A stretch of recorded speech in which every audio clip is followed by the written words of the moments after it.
Good morning, CG. I'm Abigail. And I'm Zach. And we have your announcements for Friday, January 17th and this upcoming weekend.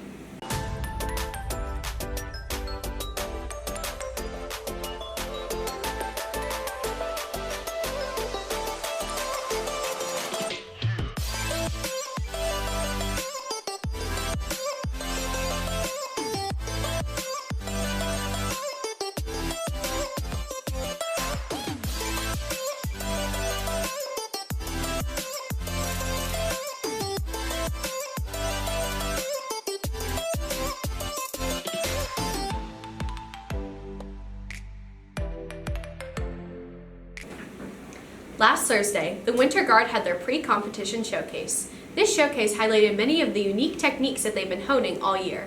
This weekend, they will start competing against other schools across the state. I bring you guys a look at Winter Guard and the different aspects behind it. This weekend, Winter Guard will be headed to their first competition of their season. This group of dancers, gymnasts, and flag artists have been rehearsing since November to perfect their piece for competition. We usually start with running to warm up our bodies, and then we'll either do cardio or abs or just like whatever our dance instructor wants us to do. And then we'll stretch and we'll dance and then we'll spin.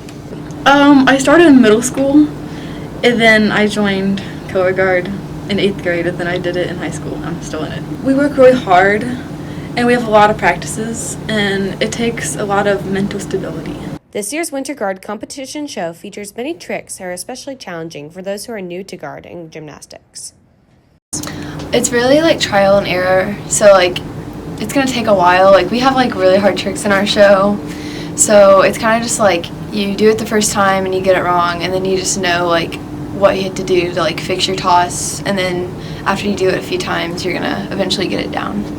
The hardest part about being in guard is probably the consistency. You have to be really consistent because you don't want to do a part and then mess it up. You always want to have it the way that you want to perfect your tosses. Because the show features many intricate tricks, students who are experienced in gymnastics are featured in this routine. I have been doing gymnastics for 10 years. I became a competitive gymnast at the age of 5, but I started when I was 4. I wish other people knew how hard we worked because I think it's often overlooked and oh, they're just the people with flags, but it's a lot harder than a lot of people think. We put a lot of time and effort into it. I usually get featured with my flipping skills, so it's really cool to be featured in a way like that. Be sure to wish these guard students luck as they begin to compete this weekend. As students are already well aware, a new aquatic center is currently being built here at CG. While this new pool will be extremely beneficial in the long run, right now the pool walls are being built. Certain classes are preparing to be displaced from their original classrooms. Jordan Jacobs brings us a look at this. Classes will be affected because of a new pool being built in the next month when steel beams are brought in. The reason classes will be changing is because of danger concerns. But it's about a 2-week window where we'll actually have to move those teachers from their classrooms, and then they'll share space with other teachers within the building during their prep period. So it's going to be, it'll impact us for 2 weeks, and then we'll go back to business as usual in those rooms. The new pool will have new features within it, including a therapy pool section that students with disabilities use or athletes recovering from an injury. The pool will also be 50 meters compared to the 25 meters it is now. Finally, the bleachers will be raised so fans will be able to see down without people walking in their view. I think it's going to be great for the future swimmers on the team and all the divers and everything, because they're going to have more area for all the swimmers and everybody. But I think in terms of people in class, I think it's going to be a little bit more annoying because they're going to have to jam everybody in multiple rooms at a time. So far not really, except for the construction that's going on. We can't use that parking lot anymore, so we have to go another way when we take the bus to school. The goal for the new pool to open is June 2021. Thanks, Jordan. Classes will begin moving in February, so be aware of potential changes. The boys' varsity basketball team has begun preparing for their county game against Indian Creek that takes place tonight. The Trojans must win tonight to claim the title of county champs. Indian Creek comes into tonight's game on a 9-game winning streak, including a 76-60 victory over Whiteland in the opening round. Center Grove enters the tournament as defending champs and the #1 seed. The Trojans are looking to bounce back after falling to Carmel on the road last weekend, 53-44. With a victory tonight, Center Grove will face the winner of Greenwood Christian and Greenwood for the championship tomorrow night. Greenwood Christian, coached by former Center Grove guard Johnny Marlin, enters the tournament as the county's lone undefeated team. Come out to Franklin this weekend as Center Grove looks to win its third straight county title. New Year's resolutions are a very popular custom, one often known to be broken.